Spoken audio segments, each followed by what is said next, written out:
We're diving straight into a singular date in recent history, June 1, 2026. This is the day the AI industry permanently transitioned from a cool software experiment into a mature, heavily capitalized infrastructure reality. Today, we're going to look strictly at the verified data and official filings from this exact date to understand how frontier technology and high finance collided in a way we've honestly never seen before. Okay, let's dive right into this.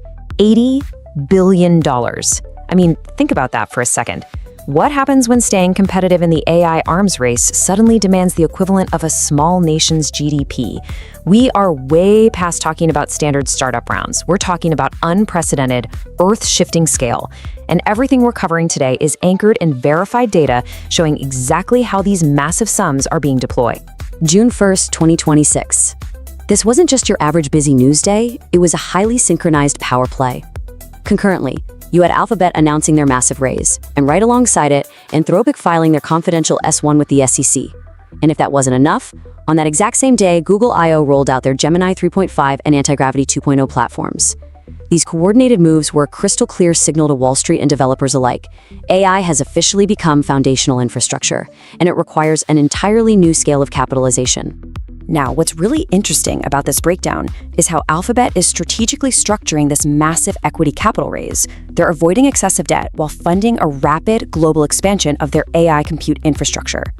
Looking at their official press release, we've got a $40 billion at-the-market offering, $30 billion in concurrent underwritten public offerings, and get this, a massive $10 billion private placement from Berkshire Hathaway. And to put that kind of spending into perspective, Alphabet reported in their Q1 earnings that expected 2026 capital expenditures are hitting somewhere between $180 and $190 billion.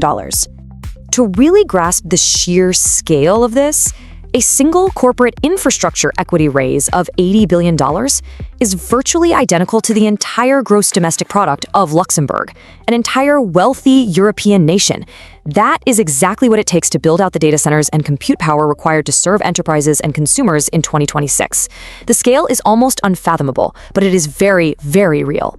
So the crucial point here is the issuer side. Anthropic's confidential S1 filing revealed an annual recurring revenue, or ARR, of $47 billion. That is a 5x surge in under 12 months, which is just staggering. It's driving a post-money valuation of $965 billion. Compare that to OpenAI's reported $11.6 billion ARR and $852 billion valuation. Wall Street is slapping trillion-dollar expectations on Anthropic because their enterprise adoption, specifically around the Claude family of models, is generating revenue at a pace that frankly breaks all conventional valuation models.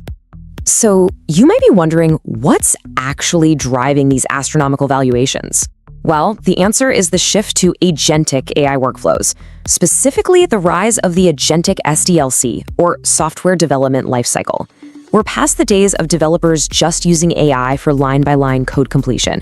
Now, they're delegating execution to autonomous AI agents, like Anthropic's Claude Code or Google's Jules. The developer's role is shifting. It's elevating from writing code to orchestrating these agents at the repository level. This is an absolutely fundamental paradigm shift in software engineering. And this brilliantly illustrates exactly why.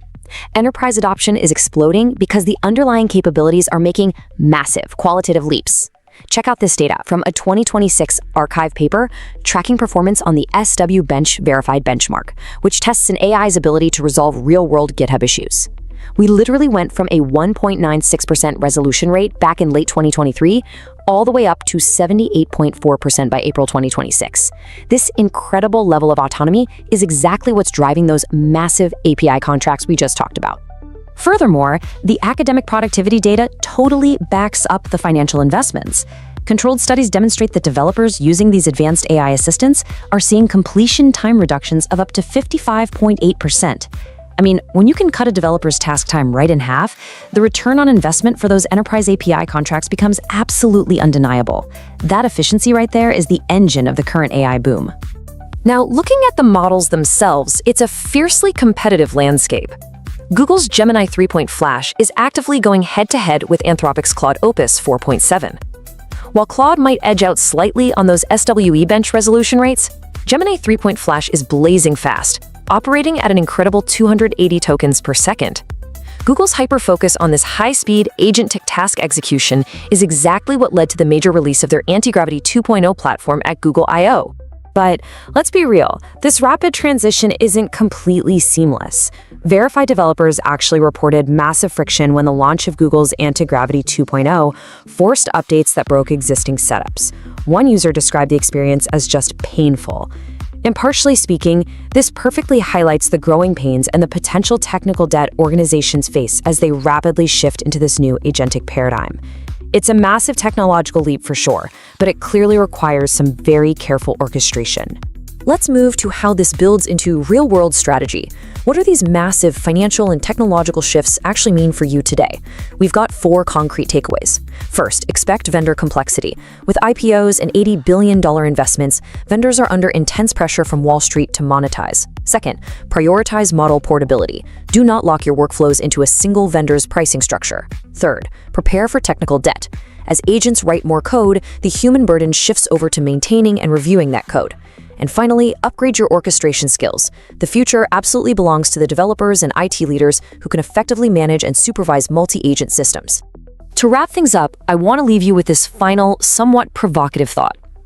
As AI transitions from a simple software tool you buy into the very infrastructure your business runs on, funded by literal nation-state level capital, who really controls your technological foundation? It's a huge question, and one every focused Varner, developer, and business leader needs to be asking as we watch this market consolidate. Thank you so much for joining me for this explainer. Stay curious, stay informed, and keep learning.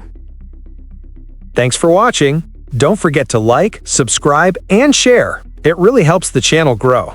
See you in the next video.